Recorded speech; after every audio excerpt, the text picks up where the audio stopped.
I'm Nigel Walsh. This is Unfiltered. I'm not wearing a collar, and you are. I'm Matt Connolly. This is Unfiltered indeed. And Nigel, I am very excited for this pod. I think we're both in pretty upbeat, positive, fairly unfiltered moods.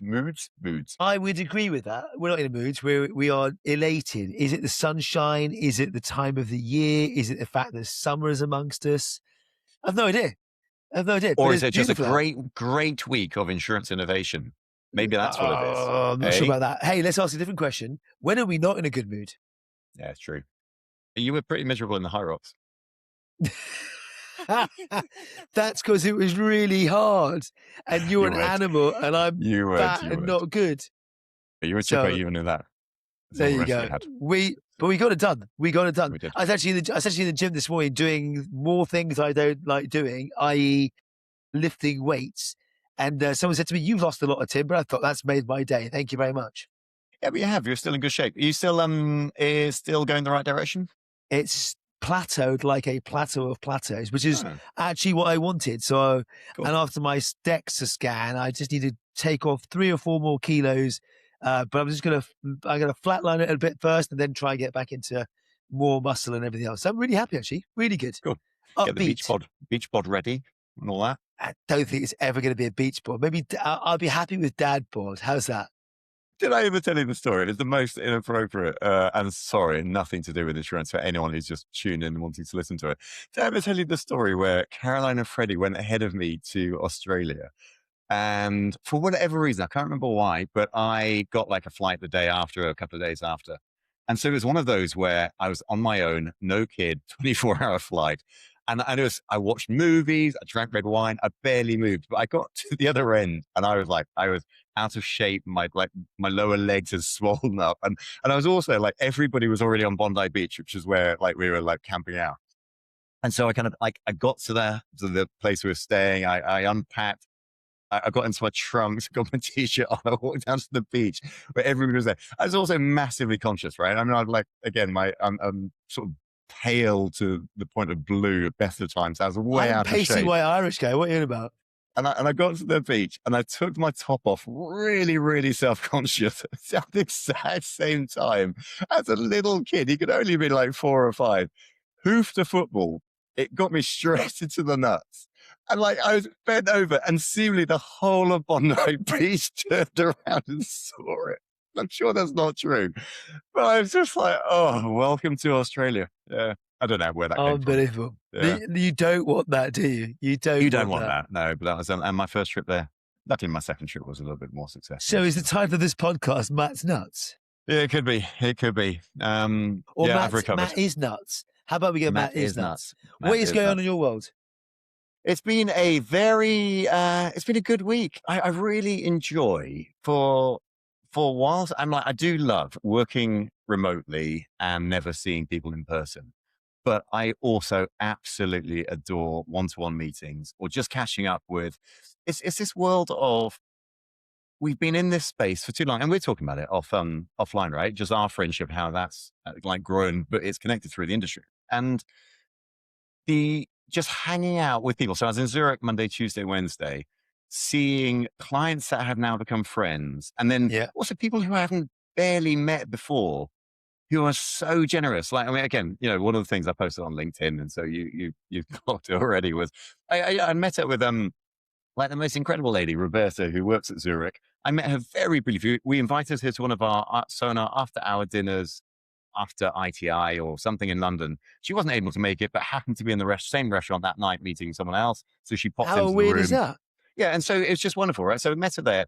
I had 15 minutes with her in Zurich before she said like, oh, you know what? I've got a place really close to the water. If you want to borrow my stand-up paddleboard, it's yours.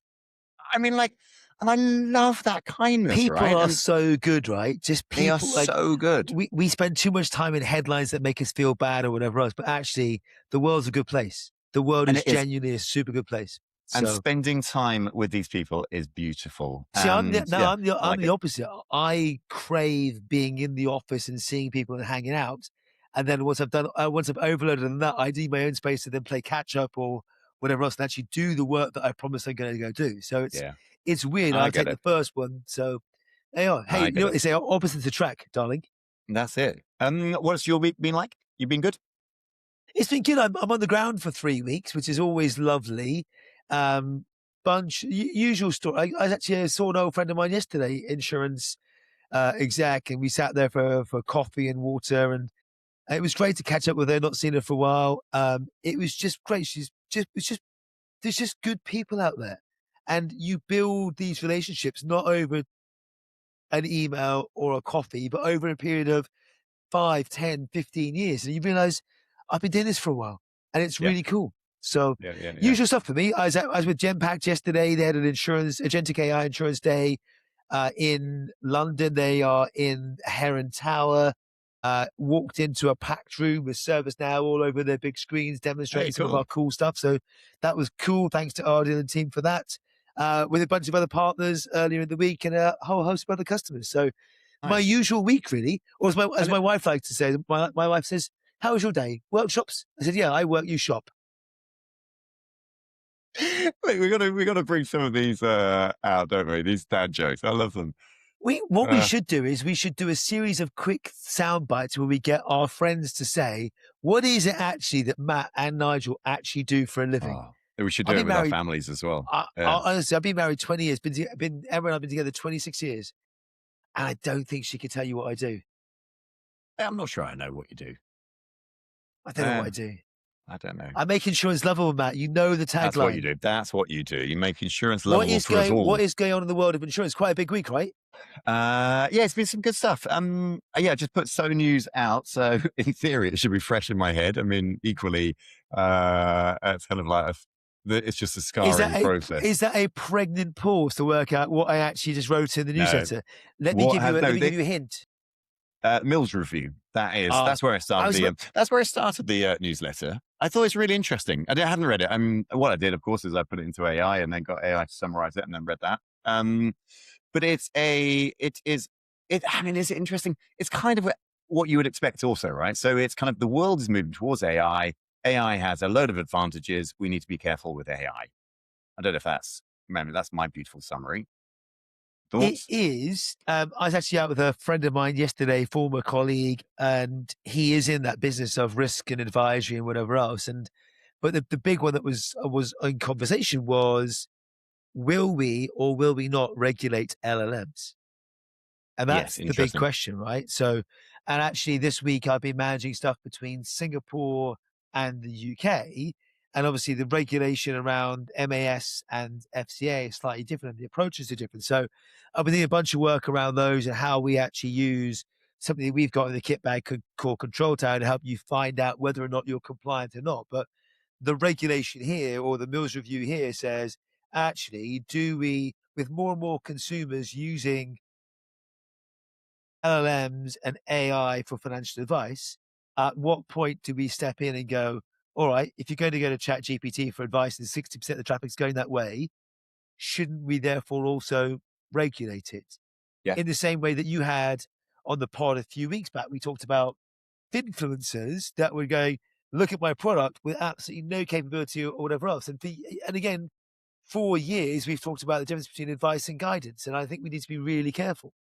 Yeah, and that's right. And these people are using it, and this is part of the Mills review, right? They're using it to make decisions, and that is the critical difference. It's not just a I don't know nice to have or a sort of a soft advisory. These guys are making informed decisions based on intelligence that is not always accurate or evidence Yeah. based. And Yeah. I that is, agree. and in fact, that's where the whole newsletter started, right? Which is then it got me onto Sonar 2.0, which is, the the businesses that will succeed are those that are using AI, but are evidence backed and that are not, sort of wandering off into other places. Right. And that's going to be critical. Completely agree. Completely agree. It's really interesting right now. I use it quite significantly for financial advice, health advice, insights, etc., etc. I've shared my experiences with lots of people. I've shown them lots of stuff I've done with it. I think it's brilliant. But equally, I know how to ask the right questions, or I'm always learning how to ask questions.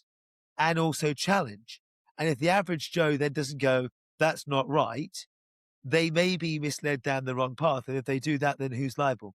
Sure. And we've seen loads of cases of hallucinations in chatbots, whether it's Air Canada or BMW dealership in Canada that gave out the wrong information, went to court in one instance on the Air Canada situation, not on BMW, but was found to be in the customer's favor in both times. Yeah. And I think So as we start using these things, going back to sort of financial decisions, right? When it's a subject matter that we are less personally informed about and therefore unable to qualify the quality of the answer, that risk only greatens. I think all yeah, those words made sense. But I it know is, it's one, we'll put the transcript into AI afterwards and yeah. see if it did Matt make any sense. No, I think it's exactly what we need to do. But yeah, that's right. And then so it's one of those where as we start, I'm just going to say the same thing again, so I won't. But it's we need to be very careful what we're using, and I think regulation is a good thing, right? As long as it doesn't hold us back. I go back But to Monica Caldas, CIO for Liberty Mutual globally. She talks about governance being an accelerator, not a brake. And I think it's really important that we use. I've always talked about governance and regulation as an innovator, nothing else. If you can understand the rules and be more agile to them quicker than anyone else, you've got the ability to go, we're conformant, we're conformant, we're conformant.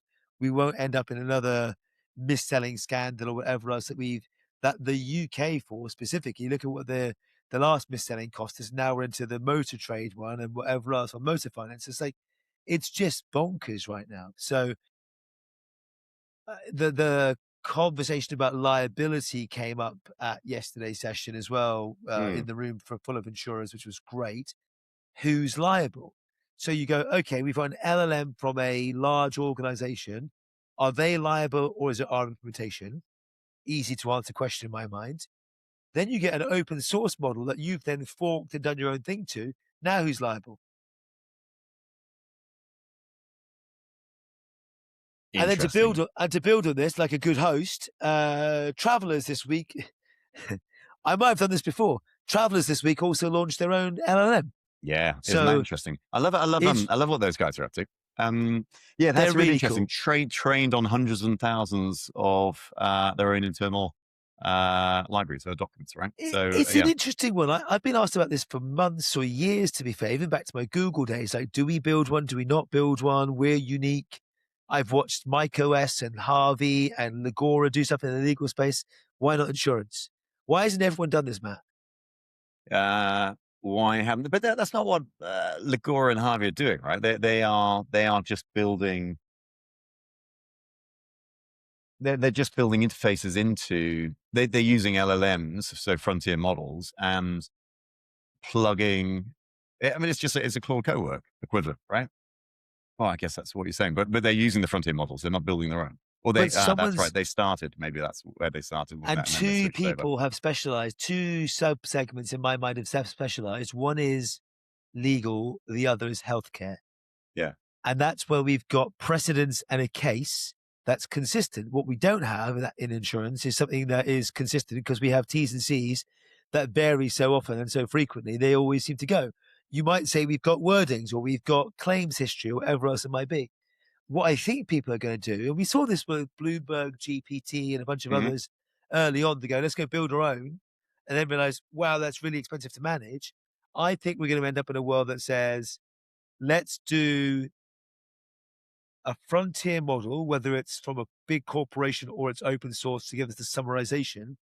And then let's grab an SLM of sorts Hmm. that's grounded on our own internal data that makes it unique. So I now get the Sonar data plus my frontier model. I now get Yeah. the ServiceNow data plus my frontier model, or whatever it might be. Yeah. Yeah. Yeah. And I think that's where people start to end up and they start to build that. But that then links back to the conversation about sovereign AI that you and I have had before as well. So I think all those things are going in tripartite right now, token maxing, our own LLMs, sovereignty.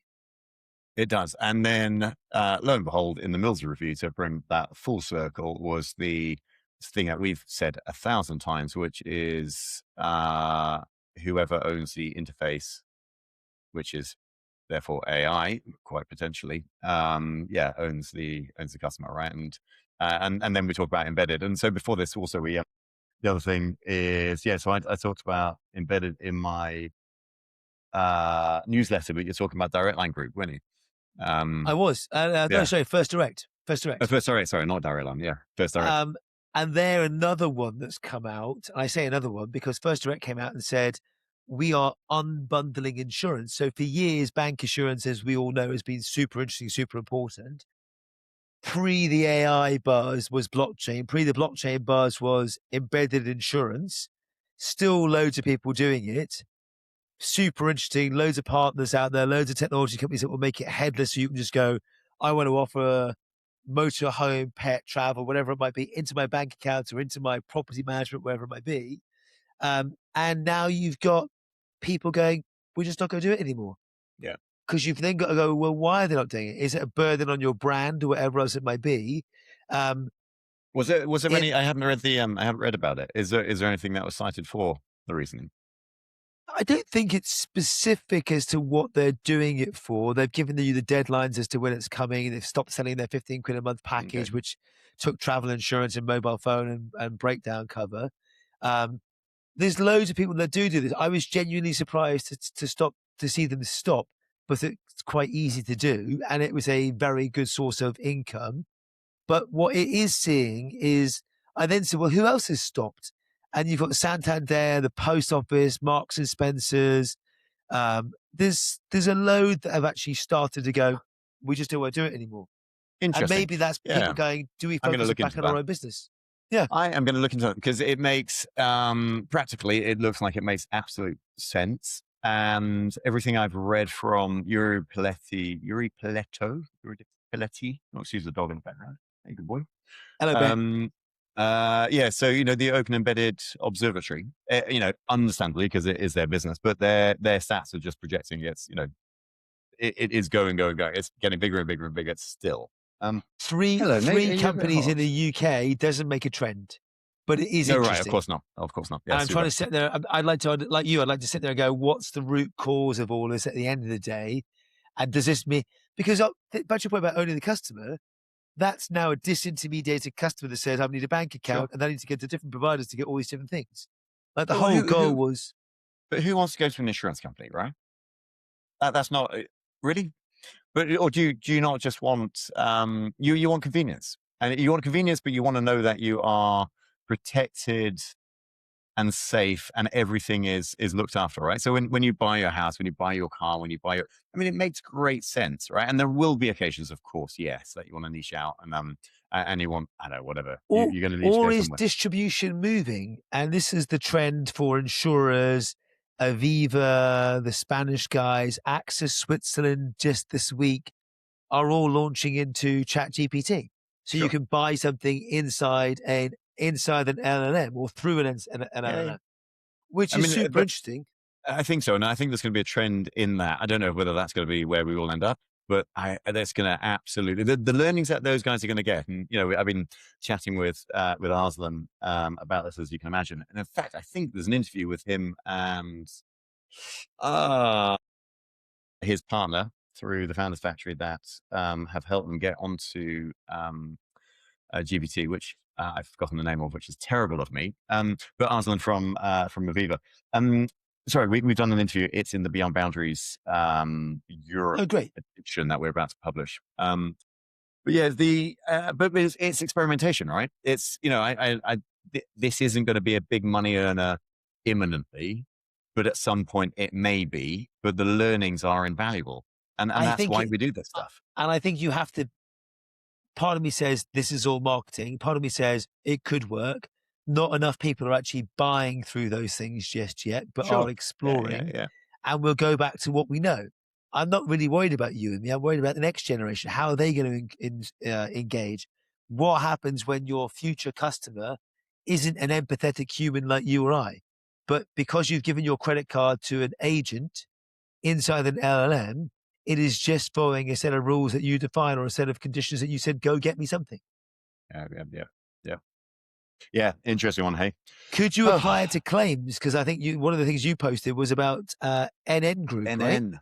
Yeah, you can, but all of this stuff. I mean, and then interesting when you said the word empathy, and we've been in, again, with the Travelers guys, right? This was 18 months ago. We were looking at virtual agents with them, right? And we've done this with a load of our clients. This isn't any top secret stuff, but looking at how we can improve customer service through virtual agents. And then you have these amazing tech players. It's not just a chatbot. These are agents that are able to demonstrate empathy, tell jokes. It's a really Wait, bizarre are you human. telling me? Are you telling me Well, the my Mapbot. dad jokes are obsolete or out? Yeah, no, never will be, never will be. What you should I, do is you should get them in a little book and sell them, like, I don't know, for $5 or something. That's where dad jokes I'm live, not isn't sure it? people would like mine. I actually had a joke the other day walking up the hill from a restaurant in the village with my wife after dinner, and I told her a joke. And we're always messy. It's always fun in our house. But she's like, "How long have you been saving that up for?" But she was in stitches, and it's not repeatable, so don't ask me. But it was just brilliant, and How to long see had the you been sheer saving gig. it? I don't know. I've known it for a very long time, and Brilliant, it was brilliant, probably brilliant. never appropriate in the first place. But it was just one of those dad jokes. It's like, oh Mate, God, love it, Nigel. love it, love it. But anyway, you were saying about claims and empathy, but there was Yeah, no no. So, Tom. but with them, yeah, no. Just but going back to the NN thing. So yeah, so the NN use is they are able to issue a bunch of claims depending on the type of claim it is within 6 minutes, and it's like, and that's great, right? But I kind of also hope, we heard the lemonade. I can't remember whatever it was. It's like 3 2 seconds. Many seconds, pets, yeah. 3 seconds with it. Many pets, to follow a bunch of others as well, right? And it's kind of like, I want that to be table stakes. I don't want that to be news. It should be, and it's like, it's a good few hundred mil invested in that and, other things to be able to give you a couple of 100 mil savings every year, right? So the return's there, quite obviously. But it's also like, as a customer, I want that to be the case. You talked about it, right? It's a really simple set of rules Well, let that, me challenge you. right? You want it to be more Not all complex. friction is bad. Right, sure. And But if this, you've got if you've bought online and then you happen to have a moment to claim and you do it within 3 seconds, where's your experience of that company? I'm sorry, what's the question? So I bought something online. I You've need to you've bought claim, you need to make a claim. They right? solve it within 3 seconds. It's just Yeah, done. So how do you create brand or loyalty or experience to go, "Oh my God, they were awesome to deal with"? Like you get they were awesome to deal with because it was 3 seconds, but shouldn't there be a follow-up call? "Hey, Matt, anything else we can do? We also offer X, Y, and Z." sure. I mean, let's not take that off the table either, but let's not prolong the I'm out of pocket because I want some great brand experience. I mean, that doesn't work, right? So yeah, I mean, there are 1,000 other ways that you can create brand experience, but don't delay my payment That's fair. to. I I buy mean, I that. don't think, at least, but I mean that doesn't work for me.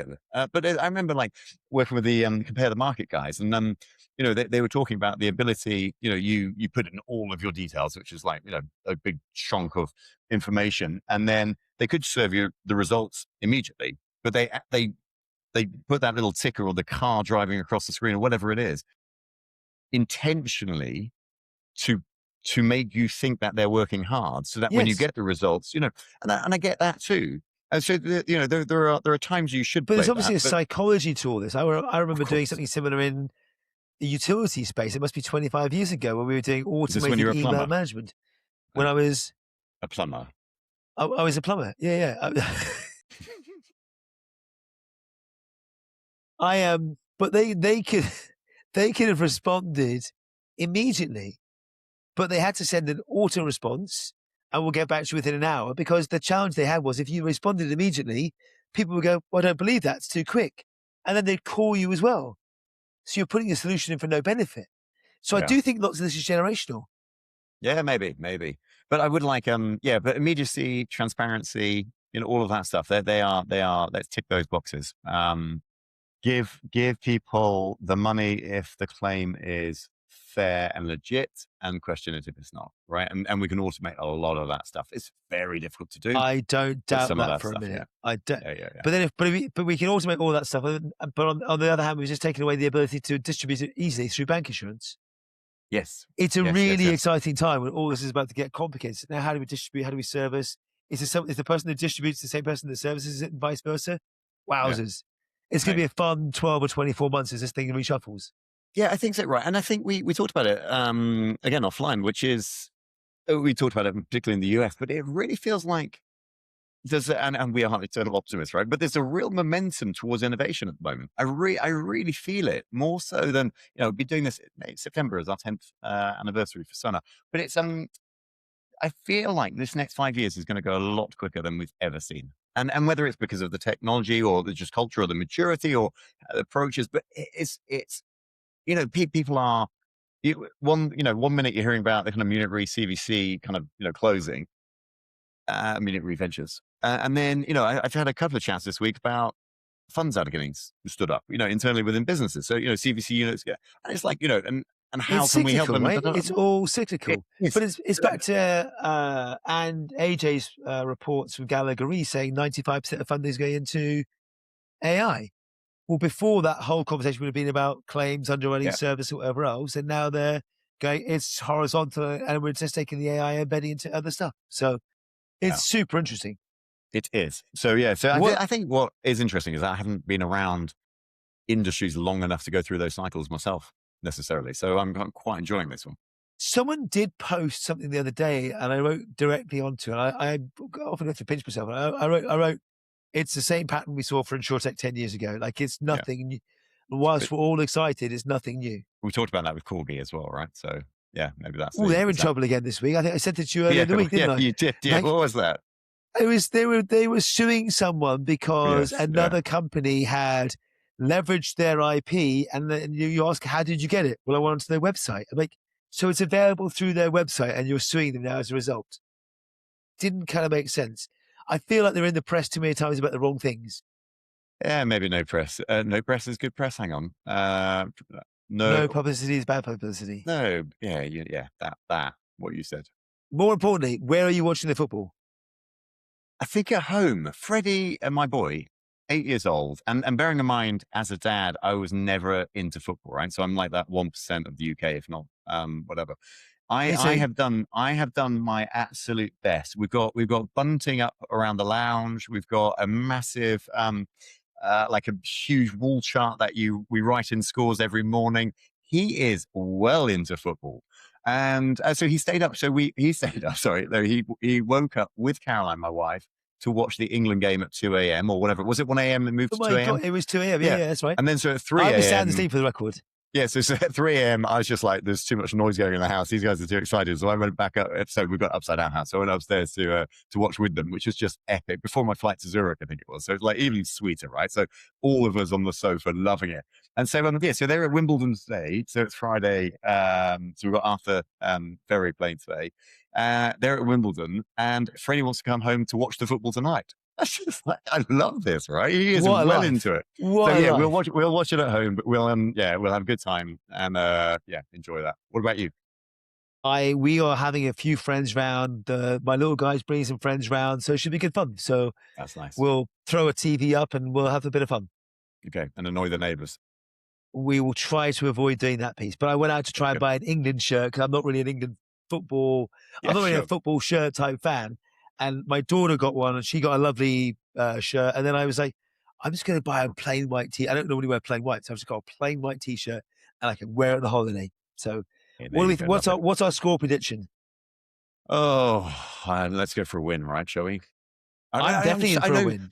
I know so little about football. Even so I watched the Argentina.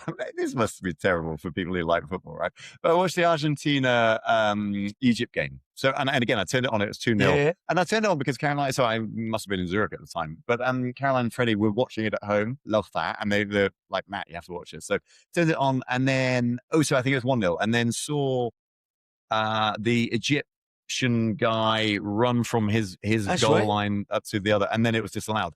But again, it's just one of those where like, I mean, it's pretty basic rules in football. But it's those nuances of the rules that I just don't know enough about. It's like, was that a foul? Was that not a foul? Now they're like getting evicted out of. Don't ask me or you about offside. Is what we're going to say, mate. It seems like the most corrupt kind of organisation I've ever seen. Excuse me. That's a whole different conversation. Let's not go there. But it's just one of those where now seemingly all like that referee and the touch judges are getting booted out of. I'm like, what? Anyway, so as a random aside, I saw an article as well this week. I think it was Insurance Times that talked about one of the World Cup referees is a broker by day. That imagine talk about great side hustles. Mate, there was someone in the Winter Olympics who I follow. He's in the insurance industry. He was a judge for the curling or something. No way. It's just like, yeah, it's one of the like my LinkedIn connections. I was like, that is great. So man, oh man. Hey, enjoy the weekend. Enjoy the football. I will send you a picture of us celebrating outside in our garden once we win. I go for a 2-1. Mate, 2-1 it is. All right, 1-0 for me. Big love. Catch you soon. Cheers, fella. Ladies. Bye.